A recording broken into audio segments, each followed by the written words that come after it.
Olha, todo mundo que investe conhece bem aquele dilema, né? De um lado, a vontade de ter lucros incríveis. Do outro, aquele medo, aquele pavor de uma crise que pode simplesmente varrer anos de trabalho. Essa briga, sabe, entre buscar o ganho máximo e se proteger da perda total. Bom, hoje a gente vai mergulhar numa ideia que tenta justamente resolver esse baita paradoxo. Pensa bem, é quase automático, né? A gente compra um carro e, na hora, faz um seguro, protege a casa, mas e a carteira de investimentos?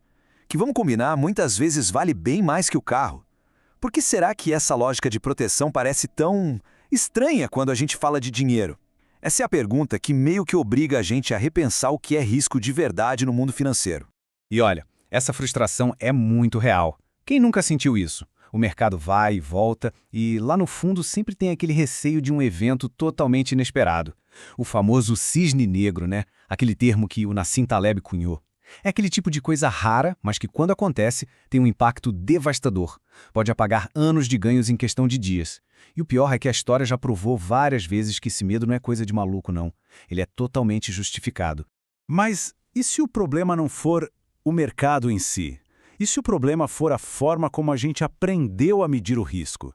E se a base de todo o cálculo financeiro que a gente usa hoje tiver um erro fundamental, de mais de 300 anos?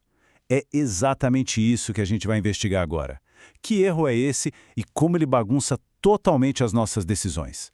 Então, a primeira pessoa que sacou essa falha foi esse cara aí, o Daniel Bernoulli. Isso lá no século XVIII, hein? Ele não era do mercado financeiro, nada disso. Era um matemático genial. E ele percebeu uma coisa muito simples. O jeito que o pessoal calculava o valor esperado de uma aposta simplesmente não batia com o que acontecia na vida real. Tinha alguma coisa errada na conta. E para explicar o ponto dele, ele usou uma história muito boa, o tal do paradoxo do mercador de São Petersburgo. Imagina só a cena. Um comerciante mandando mercadoria de Amsterdã para São Petersburgo. Uma viagem que dava um bom dinheiro, mas era super arriscada. Tinha pirata, tempestade, sabe? A chance de perder a carga toda era bem real. E é exatamente aí que o jeito tradicional de calcular o risco começa a fazer água. E aqui, olha, tá o pulo do gato da descoberta do Bernoulli. Pela conta tradicional, a conta aritmética, o retorno que se esperava da viagem era de 14%. Pô, um negócio da China, né? Fantástico! Só que o Bernoulli usou um método diferente, o geométrico, que leva em conta o efeito cumulativo das perdas ao longo do tempo.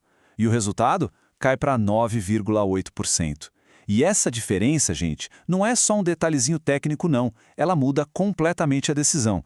Com 14% de retorno, talvez valha a pena arriscar. Com 9,8%, a história é outra.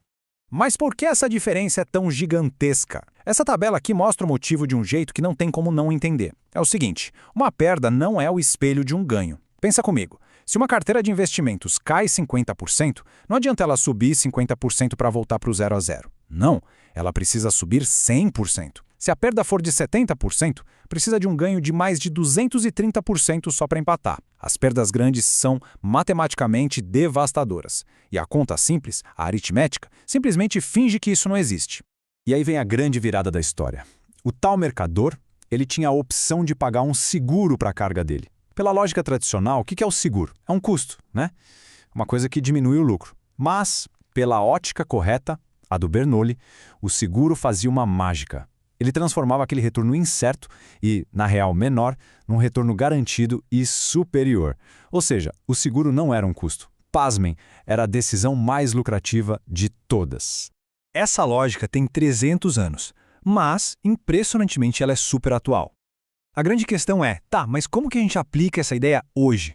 Como é que a gente compra um seguro para uma carteira de investimentos, um seguro que proteja contra essas perdas gigantescas e que, por mais maluco que pareça, ainda melhore os retornos no longo prazo?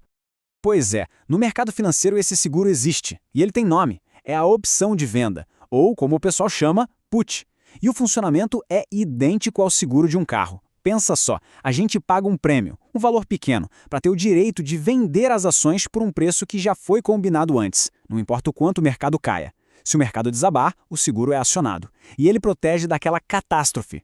E aqui no Brasil, essa filosofia de seguro de carteira acabou dando origem a um fundo bem específico. É exatamente aqui que entra o Polyface. Ele é o primeiro e único fundo no país que foi criado com essa função bem clara, servir como essa proteção, aplicando toda aquela lógica do Bernoulli para o investidor brasileiro. E olha só essa frase dos gestores do fundo, que resume a estratégia de um jeito genial. Na hora que você bate o carro, em vez de você receber um Palio, você sai uma Ferrari. O objetivo do seguro aqui não é só devolver o que foi perdido, como num seguro de um carro comum. A ideia é muito maior.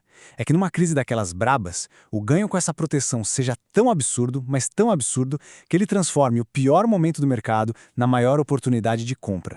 E a estratégia por trás disso é muito robusta, viu? A gente está falando do único fundo desse tipo no Brasil, e ele é diretamente inspirado no trabalho de um cara chamado Mark Spitznagel, do fundo Universa, que, por sua vez, é parceiro de ninguém menos que Nassim Taleb, o próprio autor do Cisne Negro. O foco é total em se proteger desses eventos sistêmicos de altíssima intensidade. E para fazer isso, eles usam um sistema quantitativo próprio, que se chama Kairos, que fica otimizando a compra desse seguro o tempo todo.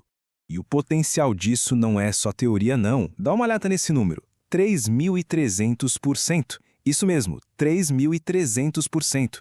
Esse foi o retorno do fundo Universa, que é a grande inspiração do Polyface, lá no crash de 2020. Pensa, enquanto o mundo inteiro estava em pânico, quem tinha esse tipo de proteção viu um retorno simplesmente explosivo.